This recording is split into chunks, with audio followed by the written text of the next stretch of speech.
vamos tomar a Escritura em Gênesis capítulo 3. Nós vamos falar sobre a semente da serpente.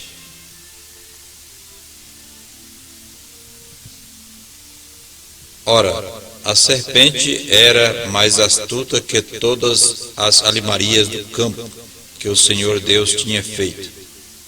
E esta disse à mulher: é assim que Deus disse: não comereis de toda a árvore do jardim? E disse a mulher à serpente: do fruto das árvores do jardim comeremos, mas do fruto da árvore que está no meio do jardim, disse Deus, não comereis, nem nele tocareis, para que não morrais. Então a serpente disse à mulher: certamente não morrereis, porque Deus sabe que no dia em que dele comerdes, se abrirão os vossos olhos, e sereis como Deus, sabendo o bem e o mal. É importante chamar a sua atenção aqui para este verso, o verso 3. Verso 3. O verso 3 diz assim: mas do fruto da árvore que está no meio do jardim, disse Deus, não comereis, nem nele tocareis, para que não morrais. Então, das demais árvores do jardim que frutificavam, podia se comer. Mas havia uma árvore no meio do jardim. Você sabe que os seres humanos, a humanidade é comparado a árvores, né? São como árvores plantadas juntos a ribeiros. Isto é como Deus vê os seres humanos, como árvores plantadas. Então eu estou falando isto para que você possa associar uma coisa com a outra. Então você vai ver que no meio do jardim havia uma árvore que dominava. E esta árvore, ela tinha fruto, mas do fruto da árvore que está no meio do jardim, disse Deus, não comereis, nem nele tocareis, para que não morrais. E a serpente continuou o seu diálogo com Eva, porque este diálogo da serpente com Eva não é um diálogo apenas de um final de tarde, um amanhecer, foi um diálogo de muito tempo. Ela veio conversando, trabalhando na mente de Eva e dizendo para Eva: não é bem assim como vocês estão pensando, né? É que Deus sabe que no dia que vocês comerem, vocês vão abrir os olhos de vocês vão ser como Deus. Mas ela não disse, vocês vão perder a vossa inocência, vocês vão perder a vida eterna. Ela não entrega a mensagem completa, ela entrega a coisa de uma forma oculta, ocultando alguma coisa, nunca traz a mensagem completa.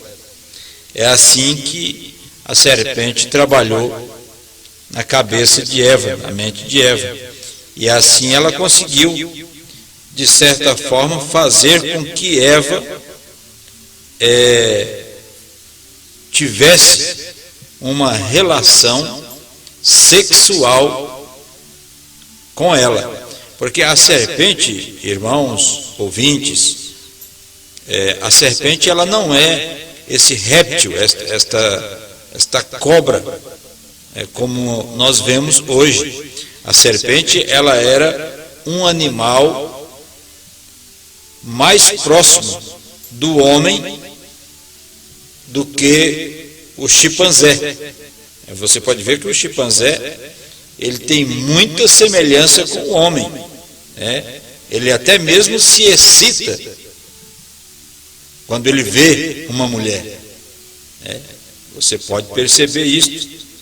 Se você vai a um zoológico, a um local onde tem estes animais, você vai perceber isso. E tem muitas atitudes próximas do ser humano. Ele só falta quase falar. Mas a serpente, ela falava, ela conversava, dialogava. E ela era sutil, ela era mais astuta. A Escritura diz que ela era mais astuta de todas as alimarias, de todas as espécies que havia no campo. Ela era mais astuta que todos. Então aqui nós sabemos que o diálogo girou em torno de comer do fruto da árvore. Este comer, é importante salientar para os irmãos, que este comer está relacionado a sexo. Relacionado a sexo. Você vai tomar Provérbios, capítulo 30, verso 20, aonde a Escritura diz que tal é o caminho da mulher adúltera. Ela come, limpa a sua boca e diz: não cometi nada, não cometi mal nenhum. E você sabe o que uma mulher adúltera pratica. E quando ela comete isto, ela limpa a sua boca e diz: não cometi mal algum.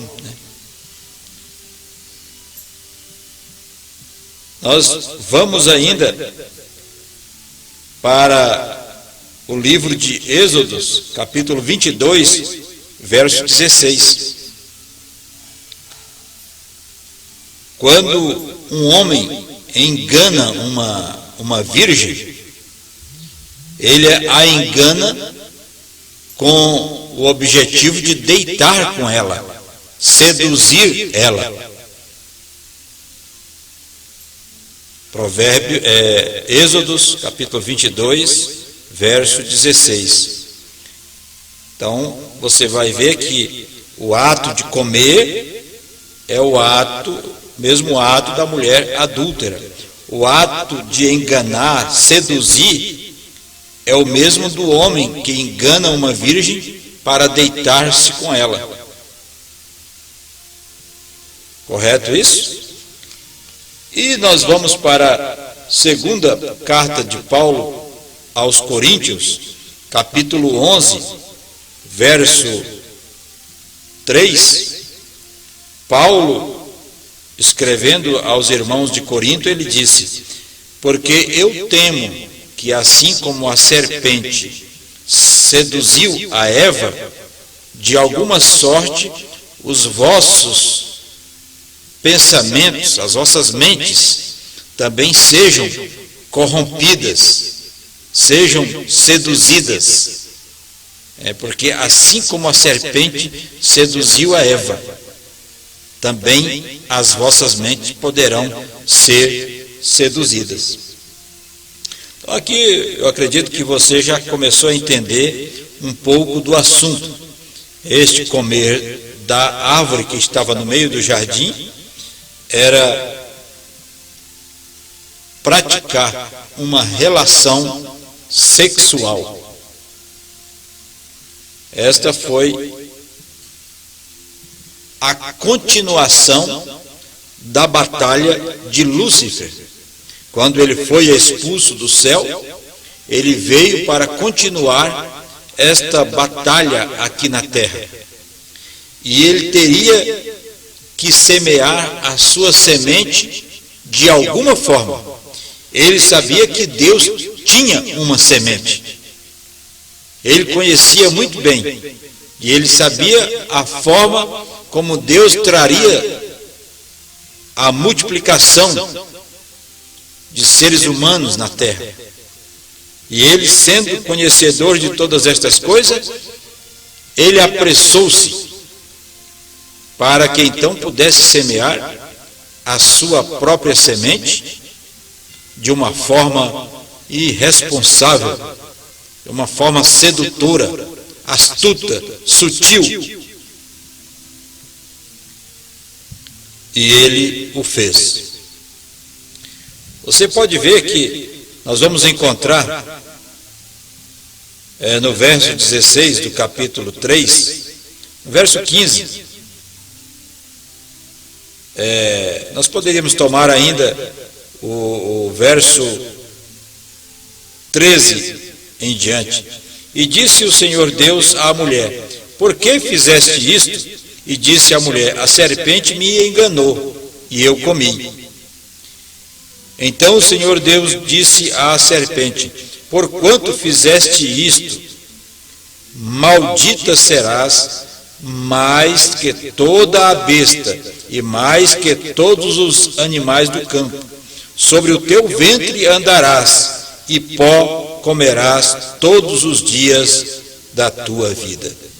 Então veja aqui, amado ouvinte, irmãos, que houve aqui uma maldição, uma sentença de Deus sobre a serpente, que antes andava ereta, ela andava em pé, assim como um homem, e ela tinha um porte físico avantajado, bem superior ao de um homem normal. Era um porte físico que chamava a atenção, causava atração, atraía. E por isso ela conseguiu seduzir, enganar a Eva, a mãe de todo o ser vivente. Então aqui encontramos que Deus amaldiçoou a serpente devido a este comportamento que ela teve, a esta atitude que ela teve para com Eva, enganando a Eva. E Eva então cometeu um adultério. Antes que o seu marido a conhecesse, a serpente o conheceu primeiro.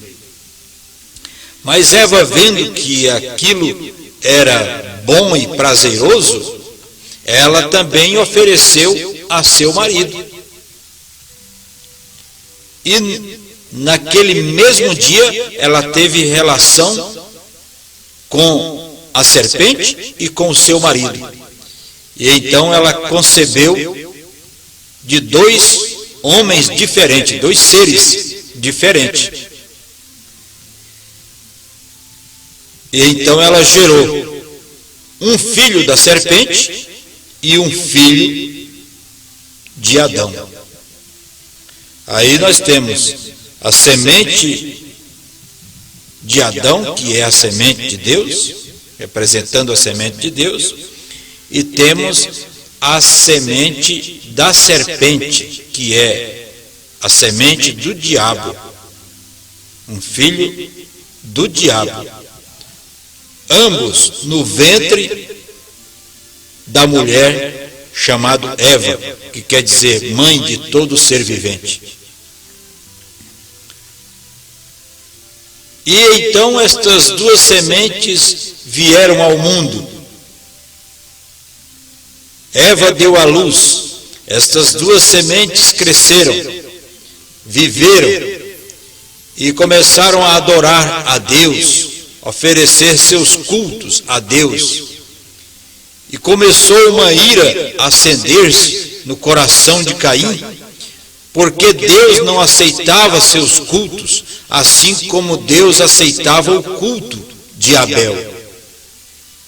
E aquela ira, aquele rancor, aquele ódio, aquilo chegou a um ponto que ele chegou a matar seu irmão.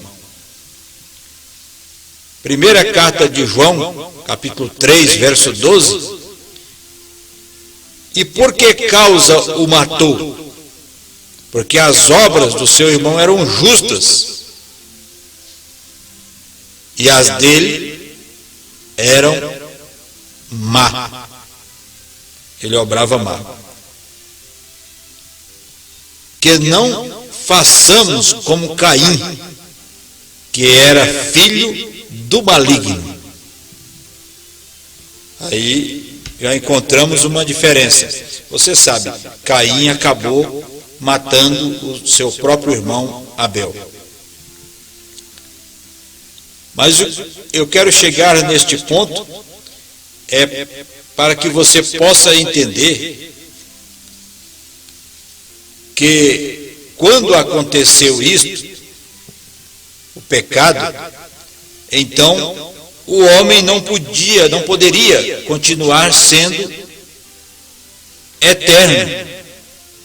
Então Deus foi em Adão e tirou aquela parte eterna de Adão e a escondeu em Cristo.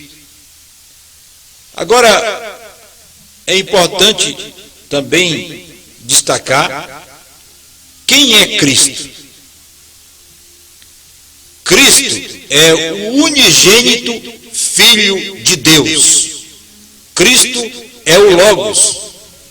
Cristo é a coluna de fogo. Esta coluna de fogo que você vê aqui sobre a cabeça deste homem é Cristo, é o Logos. Este é o unigênito Filho de Deus. Então Deus escondeu a vida eterna, a parte eterna que estava em Adão, ele escondeu em Cristo. Colossenses capítulo 3, verso 3. As nossas vidas estão escondidas com Cristo em Deus.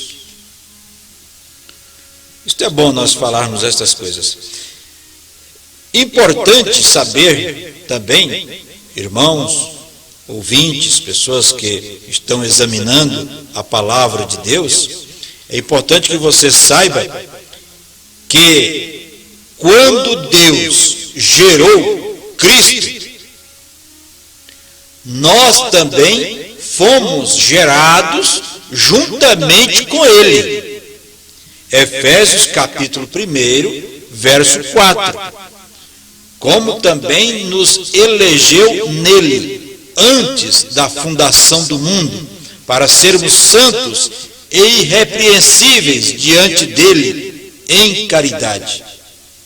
Então é importante nós sabermos que fomos eleitos juntamente com Cristo. Então nossa ligação direta é com Cristo. Nossas vidas estão escondidas em Cristo.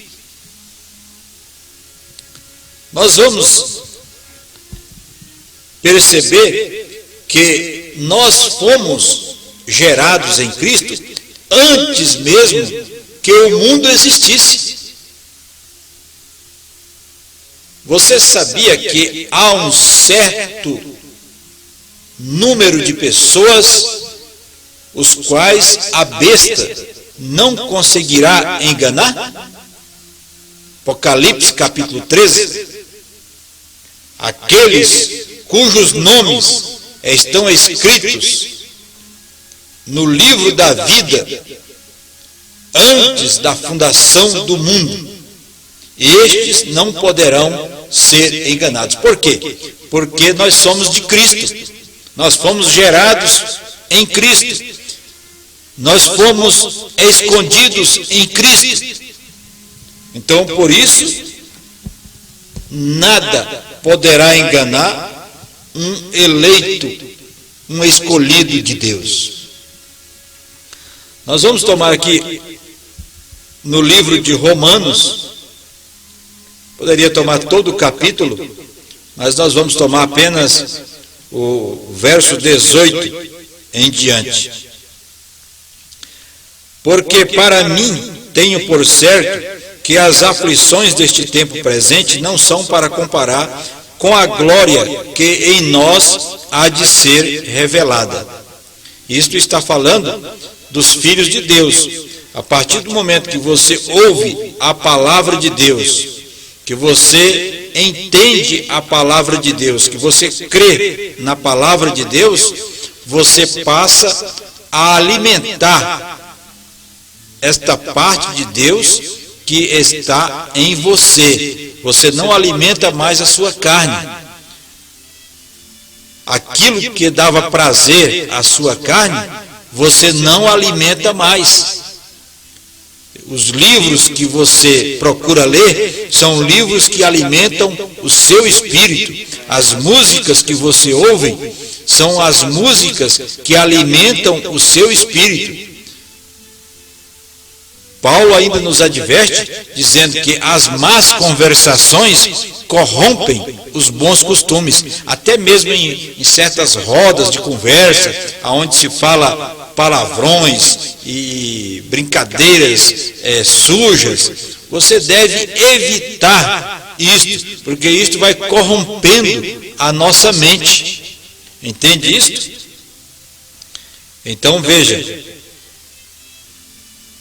porque para mim tenho por certo que as aflições deste tempo presente não são para comparar com a glória que em nós há de ser revelada, porque a ardente expectação da criatura espera a manifestação dos filhos de Deus, porque a criação ficou sujeita à vaidade, não por sua vontade, mas por causa do que a sujeitou, na esperança de que também a mesma criatura será libertada da servidão da corrupção, para a liberdade da glória dos filhos de Deus. Você está vendo? É para isto que nós viemos ao mundo, entendeu? Para que então nós pudéssemos, neste dia, que é o dia que está destinado para nós manifestarmos, é o dia que foi reservado para nós, que estamos vivos aqui, manifestarmos a palavra de Deus, manifestarmos o Cristo, que já éramos antes da fundação do mundo. Você lembra que nós fomos eleitos nele antes da fundação do mundo? Então, hoje nós temos aqui a oportunidade de manifestar quem nós éramos lá antes que o mundo existisse. O que nós éramos em Cristo. Hoje você tem esta oportunidade. Eu tenho esta oportunidade. Então nós não podemos hoje dizer que não sabemos disso, porque agora nós sabemos, agora nós temos ciência destas coisas. Então cabe a mim e a você tomar isto com responsabilidade e encarar a palavra de Deus e manifestar Deus para as pessoas, para os meus vizinhos, para a comunidade onde eu vivo, para todos aqueles onde eu trabalho, seja por atitude, seja por palavras. Eu preciso manifestar Cristo, porque eles precisam saber que Cristo vive em mim. Vamos um pouquinho mais, para nós criarmos uma base, um fundamento melhor para este assunto. Então, vemos aqui, na esperança de que também a mesma criatura será libertada da servidão da corrupção, para a liberdade da glória dos filhos de Deus. A glória dos filhos de Deus, irmãos, ouvintes, é você voltar àquela glória que tínhamos com Ele antes que o mundo existisse. Entende? É para isto que estamos aqui, é para voltarmos àquela mesma origem, aquela mesma posição que tínhamos em Cristo antes que o mundo existisse. Porque sabemos que toda a criação geme e está juntamente com dores de parto até agora. E não só ela, mas nós mesmos que temos as primícias do Espírito. Também gememos em nós mesmos, esperando a adoção, a saber, a redenção do nosso corpo. Nós estamos aqui lutando e procurando, nos santificando, nos separando das coisas erradas. Aquele que mentia não mente mais, aquele que roubava não rouba mais, aquele que adulterava não adultera mais. Antes ele era ignorante, agora ele é conhecedor, agora ele tem ciência que estas coisas são erradas, então ele não as pratica mais. Aquele que se irava não se ira mais. Entende? Então nós sofremos, gememos, esperando a redenção desse corpo, porque esse corpo ainda não está redimido. A nossa alma, sim, ela está redimida, mas o nosso corpo ainda não. Então por isso precisamos mortificar esta carne, subjugá-la pela palavra, purgá-la. Tudo que fazemos neste corpo, neste mesmo corpo, nós purgaremos, pagaremos o preço por aquilo que fazemos errado. Vamos um pouquinho mais aqui com a palavra, porque em esperança somos salvos. Ora, a esperança que se vê não é esperança, porque o que alguém vê, como esperará? Você está entendendo? Como que você vai esperar uma coisa que você já está vendo? Então nós temos a visão de que tudo isto vai acontecer, porque isto é promessa de Deus, porque nós temos que voltar ao que nós éramos em Cristo. Então você tem essa visão de que isto vai acontecer. Por fé, você sabe que isso vai acontecer. E vai acontecer, porque é promessa de Deus.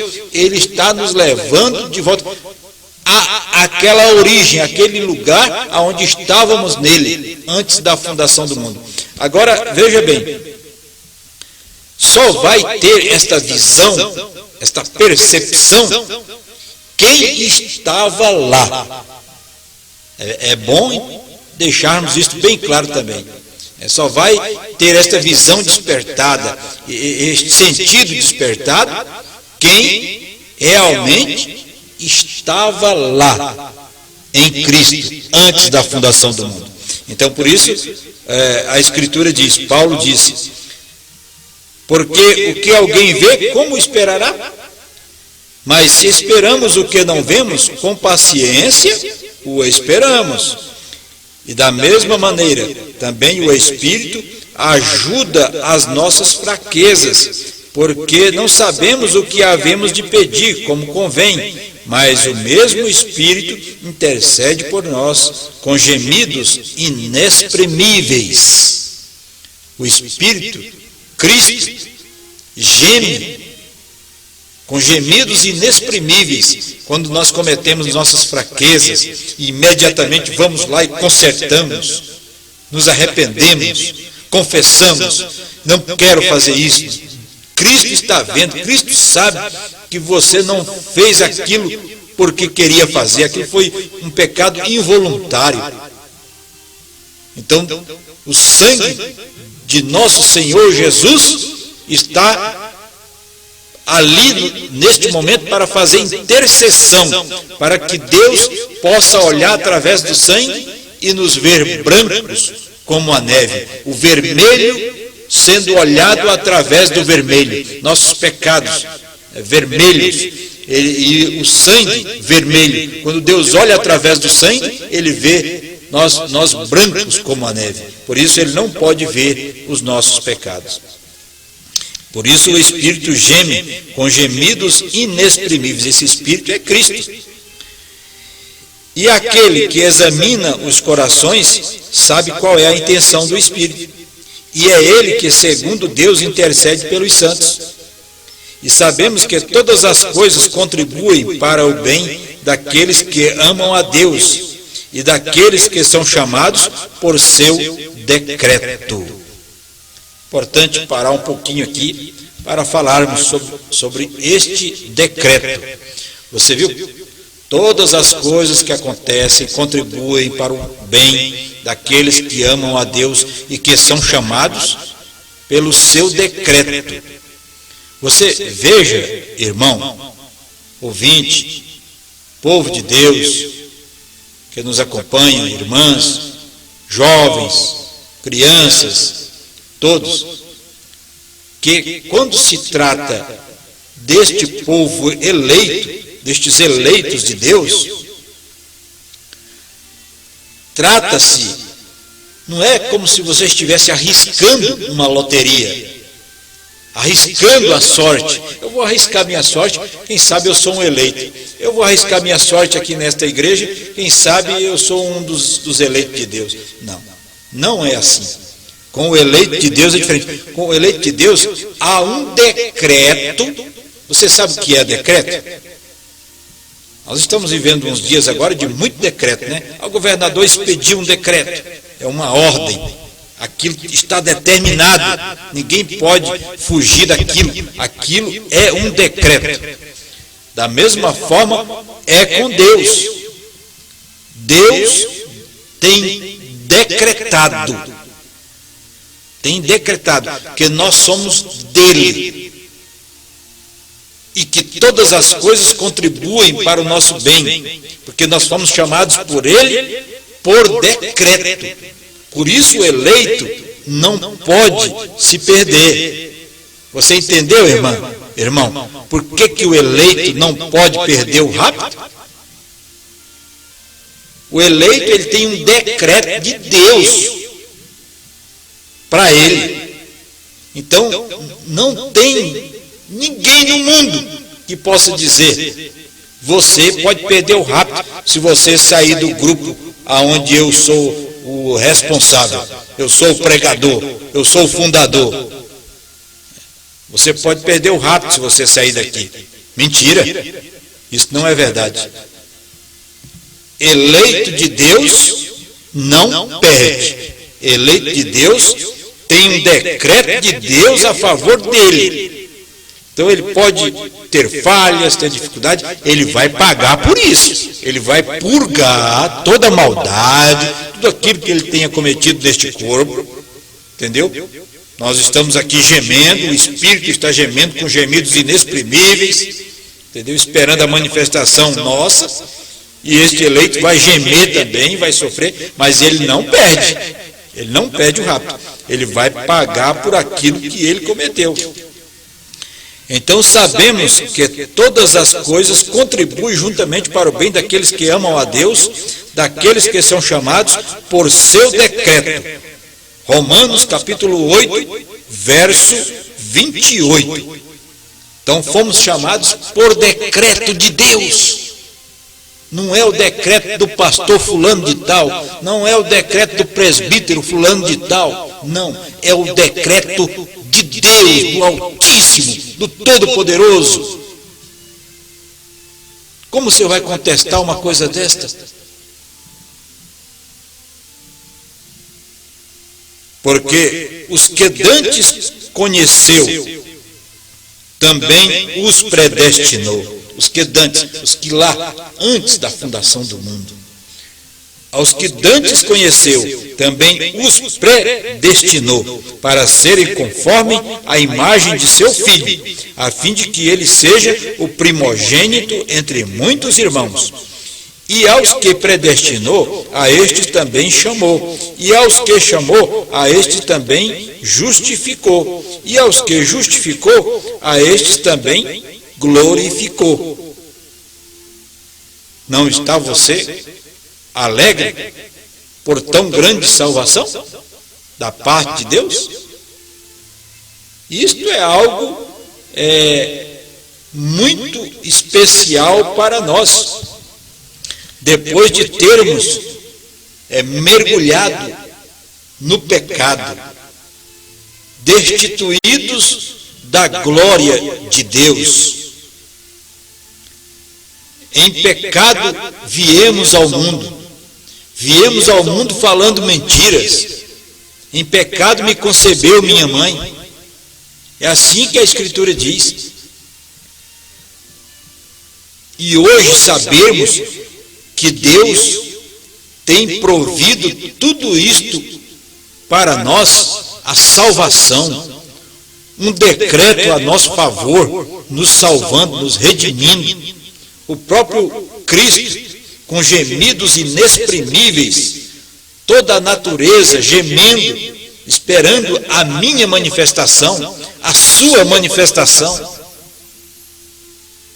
A sua manifestação é aquilo que eu disse, é você, neste dia, manifestar Cristo para as pessoas. Isto é a manifestação dos filhos de Deus. Não está você contente por poder ser chamado para manifestar a palavra desta hora? Eis aí um convite a você, meu irmão, minha irmã, meu ouvinte, você que ainda é jovem, você meia idade, ancião, as crianças. Eis aí o nosso convite a você nesta hora, que você possa ser um destes também, que está ansioso para fazer esta manifestação de Cristo neste dia, esta manifestação da palavra neste dia. Cristo é o Verbo. No princípio era o Verbo estava com Deus, o Verbo era Deus, e o Verbo se fez carne e habitou entre nós. Então, meu amado irmão, este é o tempo da oportunidade para que você possa entender todo o plano de Deus para a nossa redenção. Adão e Eva pecaram, foram destituídos da vida eterna, mas Deus está nos dando de volta esta vida através da palavra de Deus, através da sua palavra. Ele está nos concedendo esta vida de volta a todo aquele que pode receber esta palavra em sua vida, em seu modo de viver, em sua maneira de viver. Esta é uma grande oportunidade que você tem, como seres mortais, receber esta promessa de Deus na sua vida. Que Deus te ajude nesta hora a entender melhor que o que houve ali no princípio foi pecado. Por isso, nós fomos gerados em pecado. Em pecado me concebeu minha mãe. Viemos ao mundo falando mentiras. É assim a condição do homem, do ser humano. Mas, uma vez este ser humano, entendendo que ele precisa manifestar Cristo, eu não tenho que manifestar o pecado, eu preciso manifestar é Cristo, a minha redenção, a minha salvação, para que eu possa voltar como eu era antes da fundação do mundo, na presença de Deus. É para isto que estamos pregando e levando até você esta mensagem de fé. Lembrando que Deus tem enviado neste dia um mensageiro, um profeta, para nos esclarecer estas coisas. Esse tipo de semente, que tipo de semente é você? Você possa identificar que tipo de semente você é. Então Deus enviou um profeta, de acordo com Malaquias capítulo 4, versos 5 e 6, Mateus 17, 11, Apocalipse capítulo 10, verso 7. Estas são algumas escrituras as quais vindicam, autenticam este profeta de Deus, que veio para restaurar a palavra de volta para nós. Deus te abençoe com a fé no Filho de Deus, a fé que vence o mundo.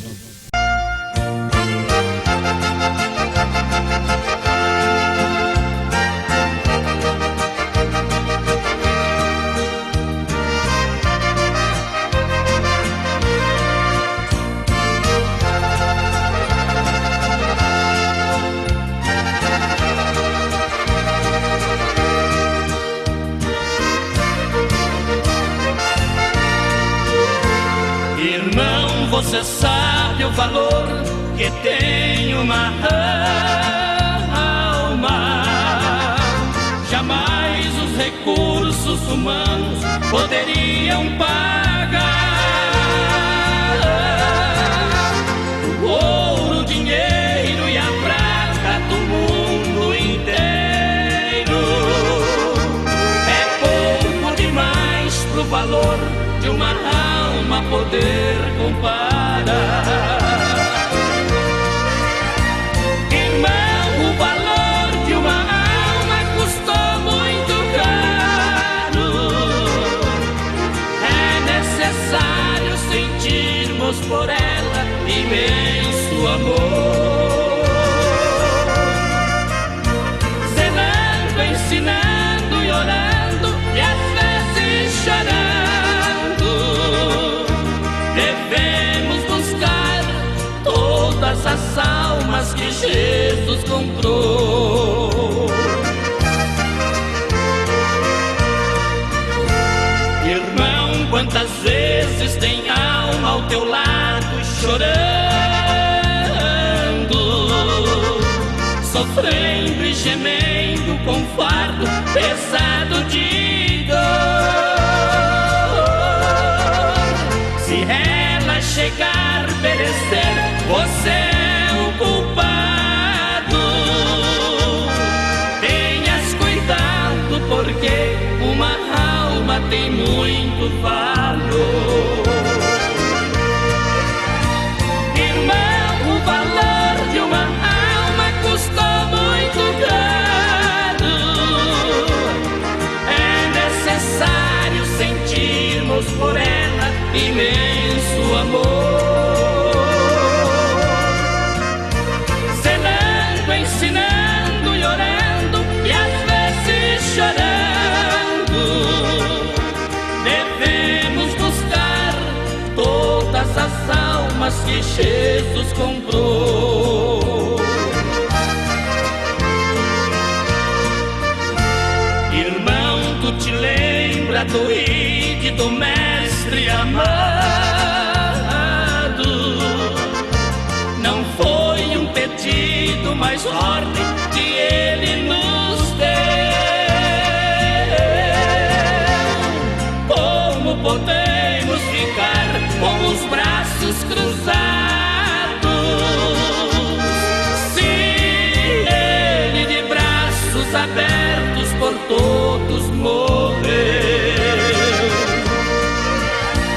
Irmão, o valor de uma alma custou muito caro.